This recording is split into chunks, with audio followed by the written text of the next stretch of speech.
this philosophical idea, right, which is there are billions to be made and hundreds of thousands of jobs in the greening of Australia, right? So why does it need any taxpayer money to help push it along?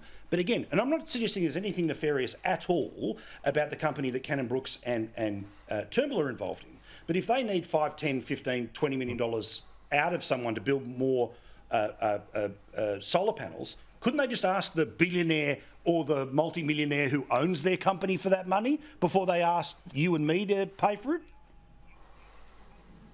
I think this is what the average person would think.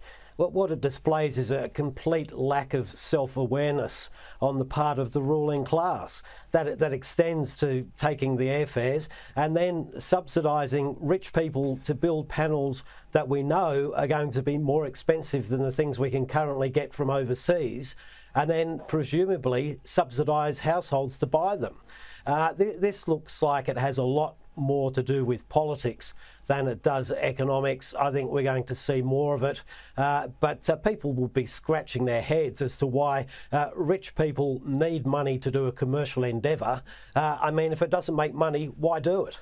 Yeah, I mean, again, Matt, part of this here is that I get that the best spin on this, right, is that it's a small industry that needs to grow to a bigger industry, and then it will be a flourishing one that will end up. But it's going to make the very people who were there in the early days pretty rich while those things exponentially grow, right? Take any other example of hypercapitalism, and that's what ends up happening. But my issue is that these deals should also come with equity.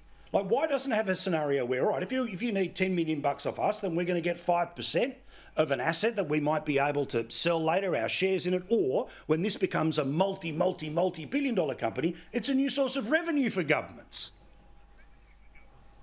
Or a loan, for example, that would be another way of doing that, and that's often what we did when we were in government. The government is trying to do some of those things, so it's not clear why they couldn't issue this particular investment, some kind of low concessional loan. Like, I do support government trying to bring back more manufacturing to Australia. I do agree with Graham, though. This particular decision seems to be totally driven by politics, nothing to do with economics. I mean, they're going to the Hunter Valley and ringing the death knell on the coal industry, despite the fact that we're exporting a record amount of coal. There's a record demand for coal overseas. It makes no sense, but they obviously want to kill the Australian coal industry, and this is them trying to make the medicine go down easier for people. And then, of course, you've got a glut of solar panels in the world right now. There's a total glut of them all around the world, largely because of the subsidised industry that occurs in China. But there's no serious plan to deal with that. I mean, if we were serious about developing a domestic solar production industry here, why wouldn't we put tariffs or ban, like the Biden administration has done, those solar panel manufacturers who are using slave labour? Why would we at all consider putting solar panels on our roofs that are made from slave labour? And if the government were serious about supporting Australian solar production industry here, they would do that very minimum thing.